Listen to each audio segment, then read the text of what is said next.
નરસિંહ મહેતાની આ વાણીની અંદર સાચું સુખ કોને કીધું? સત્સંગને કીધું સ્વાલા. તુલસીદાસ જેવા મહાપુરુષે પણ કીધું કે જીવન જોબન રાજધન અવિચલ રહાના કોઈ, પણ જા દિન જાવે સત્સંગ में वही जीवन का फल હોય વાલા. સત્સંગ એ જ અમૂલક સુખ છે વાલા. પણ આ સુખને જે પુરુષો પામ્યા, સત્પુરુષોના અધીન થઈને જેને આ સુખને માણ્યું બાપ, એમના સુખની ખબર પડી. આપણે સુખ ધન વૈભવો સત્તા કીર્તિ મૌન મોભો આવા ન માનીએ છે બાપ. જો એ જ સુખ હોત તો મીરાને મેવાડની રોણી હતી બાપ. એના પહાણ સત્તા સંપત્તિ બધું જ હતું. ગોપીચંદ, ભર્તુહરી, રઘુગુણ રાજા, જનક રાજા, આ બધા રાજવી પુરુષ હતા ભાઈ. આપણા જોડે નથી, નાથી અઢળક ધન વૈભવ હતા, અઢળક સત્તાઓ હતી બાપ જેના પાસે. છતાંય મહાપુરુષો એમને ખબર પડી કે બાપ આ સાચું સુખ નથી, સુખ હજી કઈક જુદું છે બાપ. અને એ બધું હોવા છતાંય સાચા સુખને પામવા માટે જેના ભીતરની અંદર અંતરમાં શોધ હતી, શોધ. આપણે કોઈ દારો વિચાર્યું છે બાપ? જનક રાજાને ખાલી સ્વપ્ન આવ્યું, સ્વપ્ન. સ્વપ્નની અંદર એને એવું લાગ્યું કે બીજા રાજાઓએ મારા દેશ ઉપર, નગર ઉપર ચઢાઈ કરી અને હું હારી ગયો, મારું રાજ પાટ સર્વત્ર મારું છીનવી લીધું અને મને કંગાલનો ભિખારી કરી નાખ્યો બાપ.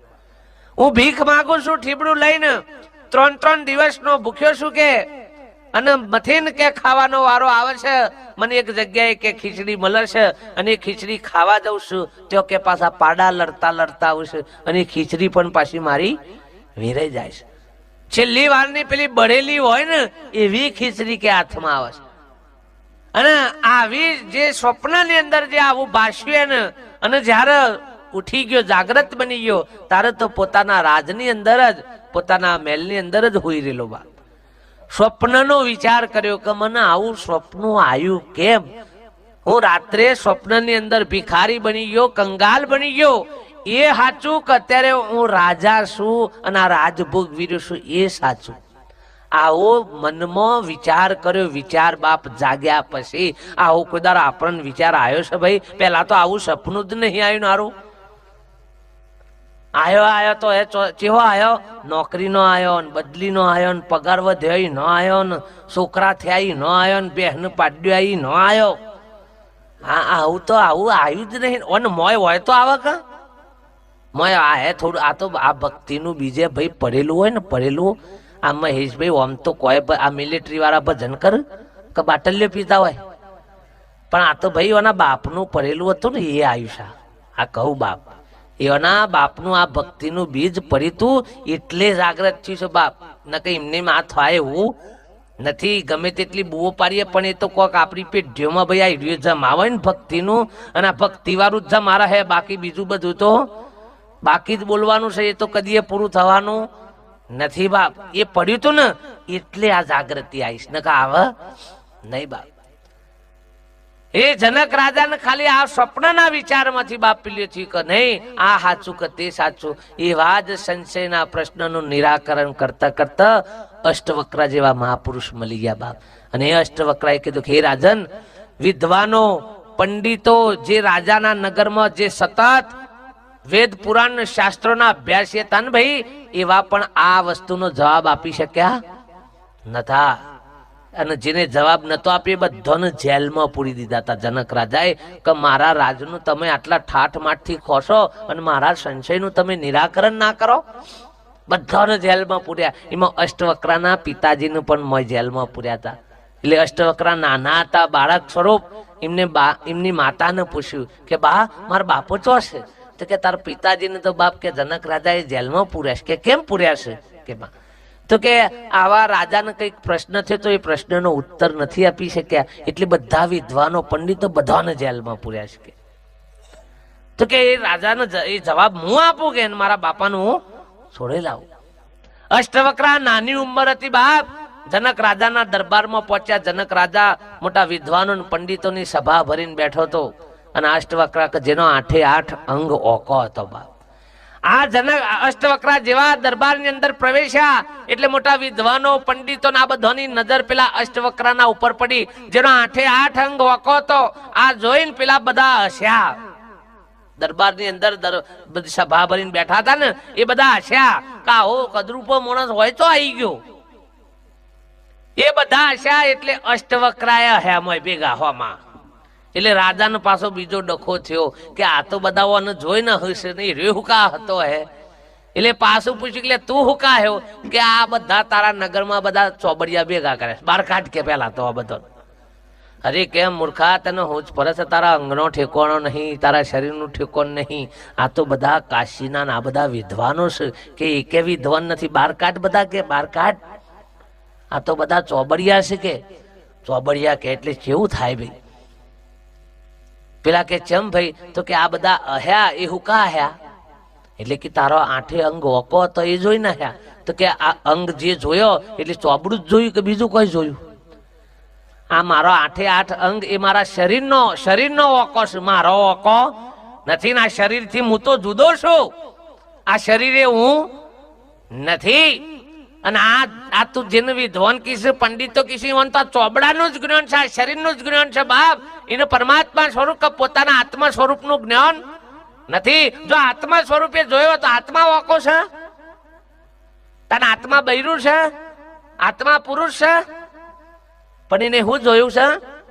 ચોબડું જોયું છે. એટલે કે આ બધા ચમાર છે. કાઢ આ બધાનો અહીંથી કાઢ ભલે. અને એટલે જ તુલસીદાસે કીધું કે ચતુરઈ ચૂલે પડી. જો તમારા ચતુરઈ હોય ને તો ચૂલે પડી રાખજો તમારા પહાડ. ચતુરઈ ચૂલે પડી ધીક પડ્યો આચાર. તુલસી હરિ ગુરુ સંતની ભક્તિ વિના ચારે વૈણ ચમાર બે. હો પેલાને ચમાર ના કહેવાય પણ જો ભલે બ્રાહ્મણ હોય વણિયો હોય દરબાર હોય પટેલ હોય ગમે તે ઊંચી કુર્દા હોય પણ જો આ શરીરનું હું મોનીને બેઠા ને તો એ બધા ચમાર જ છે. લખી રાખજો ભાઈ. અને મોહણીએ જવા વાળા જ છે આ બધા. પછી રાજા હોય રંક હોય સત્તાધીશ મિનિસ્ટર ગમે તેવો મોટો હોય પણ મહાપુરુષ કે ચોબડાનું જ જ્ઞાન છે. આ શરીરનું જ હું મોનીને બેઠો છે કે આ શરીરે જ હું છું. આ નામ રૂપ ગુણના કોથરાનું હું મોનીને બેઠો છું. એ ના જેવો ભિખારી જગતમાં બીજો કોઈ નથી બા. અને એ જ અજ્ઞાન છે. બીજું કોઈ અજ્ઞાન નથી. મહાપુરુષો કે આ શરીરનું હું મોનીને બેઠા એ જ મોટામાં મોટું અજ્ઞાન છે ભાઈ. અને આટલા વર્ષે એ રીએ જીવશે. ચોપડીઓ વાંચવાથી સાહેબ આ હીરિયો જીવસા હીરિયો આવરણ કેવો મને બાપજી. ચોપડીમાં ગીતામાં તો લખ્યું છે કે આત્મા અજર છે અમર છે અવિનાશી છે. શસ્ત્રો છેદી શકતા નથી. પાણી ભીંજવી શકતું નથી. અગ્નિ બાળી શકતો નથી. પવન સૂકવી શકતો નથી. આવું બધું વાંચ્યું પણ આ બધા લારાતા મન નરુષ નહીં નરતા હે નરુષ ચંક પેલું તો વાંચવામાં આવ્યું છે અનુભવમાં આવ્યું નથી. એ તો કે આત્માનો ડખાડો નહીં પણ કે આપણો તો સત્સંગ તમે શું થઈને બેઠા છો? શરીર થઈને બેઠા છો. શું થઈને બેઠા છો? શરીર થઈને બેઠા છો. અને શરીર થઈને બેઠા છો ત્યાં સુધી આ ઉપાધિઓ શું છે ને. અને આ જ જીવ દશા બીજી કોઈ જીવ દશા નહીં ભાઈ. આ જ જીવ દશા છે મોટા મોટી. પણ ભાઈ આ સત્પુરુષો વગર ત્રણ કારમાં કોઈ છોડાવશે નહીં. લખી રાખવું હોય તો લખી રાખજો ભાઈ. હો હા ચોપડીઓમાં ભાઈ આ મારા વકીલ છે અને બીજા વકીલો જતા રાખશે. લે આપડે આયા તો જંબુડી ના દે. હા તે આ વકીલોમાં ભાઈ કોઈ ગુનો કર્યો હોય ગમે તે કોઈ ગુનેગારે તો એની ચોપડીઓ શું નહીં સાહેબ કલમોની તો કલમોની ચોપડીઓ શું તો પછી તાર વકીલ હું કા રોકો છો? ચોપડીઓ લાઈ લઈને છૂટી જોક જાતે હે ભાઈ. સાહેબ માસ્તર સાહેબ ઘણા બધા એમ કે સંતની ગુરુની શું જરૂર પડે ભાઈ કે એ ડખાડો જ છે કે તો ભાઈ તારના ચોપડીઓ મળે જ છે. બધી કલમોની મળે છે કે નહીં મળતી સાહેબ? મળે છે કે તે પછી તારના જાત છૂટી જો હતો પણ મેર પર હે નહીં. સારું વકીલનું કોમે બોલવાનું જ છે કે એ શું કરે છે? કોર્ટમાં શું કરે છે ભાઈ? બોલ જ કર. આમ બોલતા તા મને આવડતું માસ્તર બોલો કે તાન પછી શું કાલ રોકો છો? બોલતો તો આપણે પણ ભાઈ બોલવામાં બહુ ફરક છે. એક શબ્દ જો કોકને ગાર કાઢો ને તો જેલ થાય. અને આ શબ્દ બોલું તો એમાંથી શું કરાવું? મુક્ત કરાવ. સોળે ના ખાવ લ્યો. ફરક છે બાપ. અને એટલે કની હોવાની જરૂર છે. ભલે ચોપડીઓમાં કલમો છે ને બધું પણ દલીલ કરવા માટે તો કોની જરૂર પડે? વકીલની જરૂર પડશે. છૂટકો વાળંદ બાલ કાપતા આવડે ના આવડે? આવડે. તે એના બાલ જાતે કાપી ગાલતો હતો પહુ કરાય રે આવો અમે તારે એવું જ કરવું પડે નકર નહીં મેરા આવે એવો ભલા આદમી નકર રોમ નું હું કા ગુરુના શરણે જવું પડત કૃષ્ણ નું હું કા સંદીપના શરણે જવું પડત હે રામદેવજી બારીનાથના શરણે કબીર સાહેબ ને રામાનંદના શરણે હું કા જવું પડત બાપ હે લાખો લોયન રૂપદે માલદે ગંગા સતી પણ આ બધા સત્પુરુષોના શરણે હું કા જવું પડે જ્ઞાન ના થઈ જાવ જાતે પણ મેર પડે હો ભાઈ ડોક્ટર ના શિયાને ની હારું કાર મોકલવો પડે ડાયરેક્ટ જ ડોક્ટર બની દે પેલો એનો બાપો ડોક્ટર જ છે કે એનું કા ભણવું પડે પણ છૂટકો નહીં રાષ્ટ્રપતિનો શિયો હોય ને તો એની હારમાં તો 14 પર સર્ટી મળે ને તો જ પટાવાળામાં કોઈ રાખના કોઈ બહાર રાખવા તૈયાર એટલે જો મનમાં એ હોય ને કે જાતે જાતે બધું આ પોમી લેવાય એવું છે તૈન કારમાં નહીં પમાય પૂછવું હોય એટલું પૂછી લેજો તાર મેર પડે હો નથી બાપ આ તો વકીલ હતા અને આના પાસે એક કેસ આવ્યો ભાઈ ખૂન કેસ કરી નાખેલો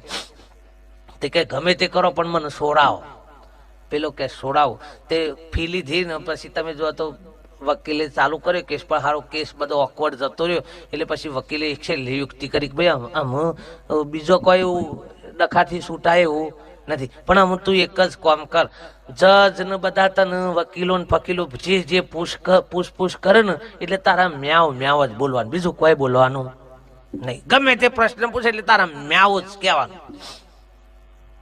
અને ભાઈ આવું જ એટલે જોણે પેલા એમ જ લાગે ભાઈ મુફત હક્યું છે આ કેસ ફેલ છે ગેર મળી લ્યો તે ચાલુ કર્યું જજ પૂછે ને વકીલો પૂછે બધા પૂછ કરે પણ આ રેવું કે મ્યાવ મ્યાવ મ્યાવ મ્યાવ બસ છેવટે જજે કહી દીધું ભાઈ આમ આ કેસ કાઢ નાખો ભાઈ આ ચંકો આ જે ગુનેગાર છે એનું જમ ચહકી ગયું છે કે મોન રખાયો નથી અને પછી પેલા 25,000 ફી નક્કી કરી હતી એટલે પેલો તો છોડી મેલ્યો આમ છોડી મેલ્યો એટલે પછી આ તો આવી ગયો વકીલ પાહન કે હારું તમારે ત્યાંથી કે છૂટી ગયો આમ તો આમ કે તને 25,000 લાય એટલે કે મ્યાવ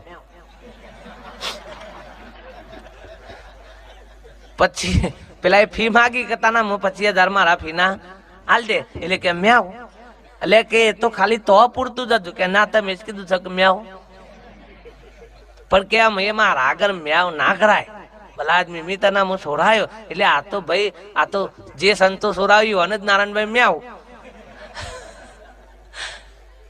આ બધું ઈકન વપરાય નહીં બાપ મહાપુરુષો સહેજની અંદર એટલે ભાઈ કશું જ ના હોય ને પણ જે સત્પુરુષોને મળી ગયા ને બાપ જો એ ભલે બીજું શાસ્ત્રો શબરીનું આ બધા છો ભાઈ શાસ્ત્રોનું આ બધું જ્ઞાન ગંગા સતી પોનભાઈ ગોમડાની અભણભાઈ હતી બા આજે તો આપણે બધા શિક્ષિત છીએ બા અભણભાઈ કે જેને બીજું શાસ્ત્રનું જ્ઞાન કશું જ નતું પણ જે દારા સદગુરુ મહાપુરુષ મળી ગયા અને એ દારા જે અંતરમાંથી જે જ્ઞાન જો અંતરમાંથી જે હોજે ને એ જ સત્સંગ ને એ જ જ્ઞાન કહેવાય ભાઈ હો તમે બહારનું ઉશીનું ભેગું કરો ને એ તો ખીચડી કહેવાય એનું સત્સંગ કહેવાય ને એનું જ્ઞાને કહેવાય ને એ તો બધી કથા કહેવાય કથા ભલે પછી આત્માનું જ્ઞાન હોય તો એ કથા હું તો કહું તો એ કથા તમારું સ્વયંનું નથી તમારા સ્વયંના અનુભવથી જે પ્રગટ થાય એ જ સાચો સત્સંગ ને એ જ સાચું જ્ઞાન અને હું કહું છું કે તમારા જીવન જીવવામાં કોમમાં આવે તો જ ભક્તિ એ માનજો ને તોય જ્ઞાન નું સત્સંગ માનજો